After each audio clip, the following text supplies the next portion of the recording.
This is Chase at bellbucksnbeards, and today I'm visiting Bose Knives.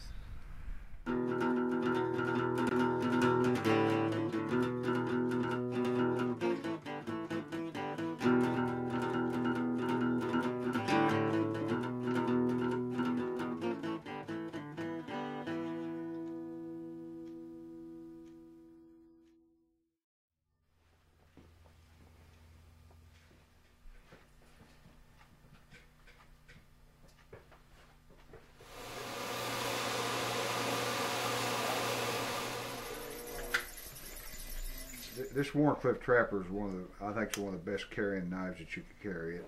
It does everything you want to do in a day's work, and it's just the right size. So we make a lot of these.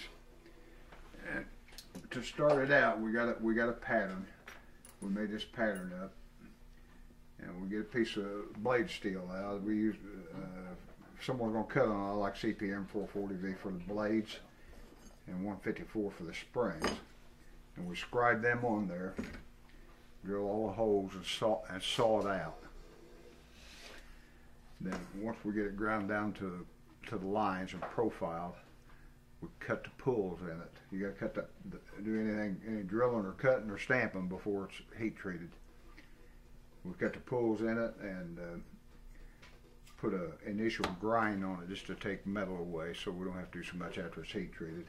Stamp our name in it, and then we heat treat it. After it's heat treated, we have to go through and regrind and refinish the blades. And then this is the liner material, and this is the bolsters. And we get that all set up and get that knife where it's working. Then we'll put whatever handle material we're going to put on it and put it together. It sounds pretty simple, but it takes about 3 days to make that knife. And it's really a long, hard learn because the blades are all freehand ground. And I've been doing it for a living since 1990, but I've been doing it since 1972. And I always did it out of passion, not for money, but the money came later and I became successful at it.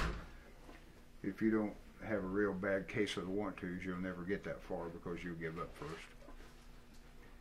It's really hard to really get on top of it and get a world market for it, because we do sell them all over the world. That's my story. I'm sticking to it. This is a shadow pattern. A shadow pattern means that the knife doesn't have any bolster. The old shadow patterns they used to make, they just brought a pin through the pivot and painted over those bent, and they were inherently weak. They'd always get shaken and get loose. So what I done here was I took a 3/16 bolster, a washer 100 thousandths thick, and put a tapered hole in it, and that's what I pinned this pivot pin into, and it makes a very strong construction. Because that's the handle's one piece. On a bolster knife, it's just no stronger than what it is that joint where the handle material meets the bolster.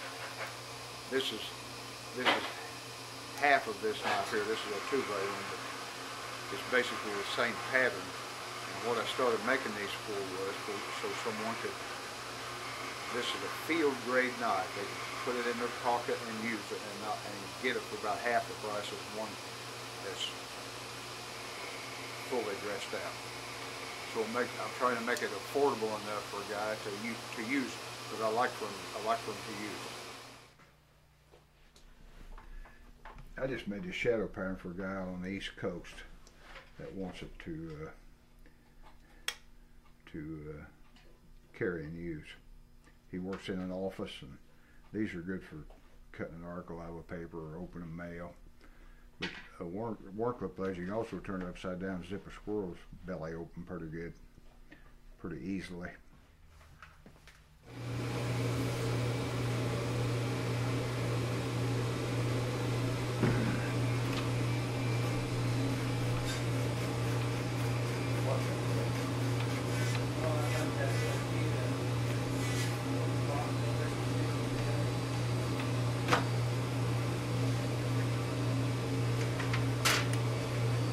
That right there is what I've been talking about.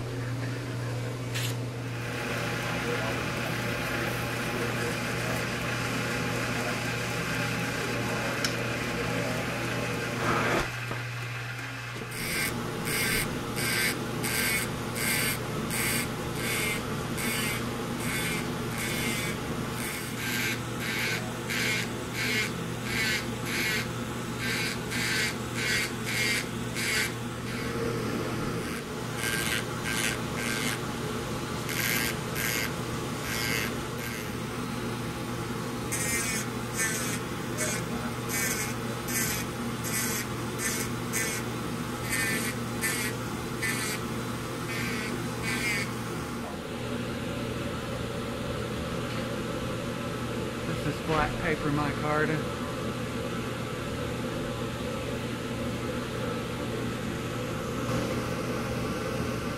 Angles get counterbored, do that on the drill press. And these washers, I cut them about 3/32 out of a piece of rod I ordered 6 feet long. Just can't find them anywhere.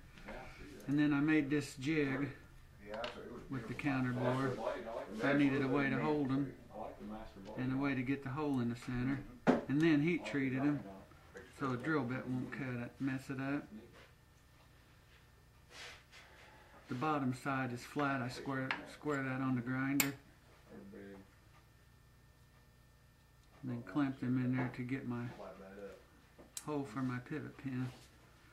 And there's the finished one. Then I'll eyeball that crack and get everything squared up. Now that hole's ready to drill.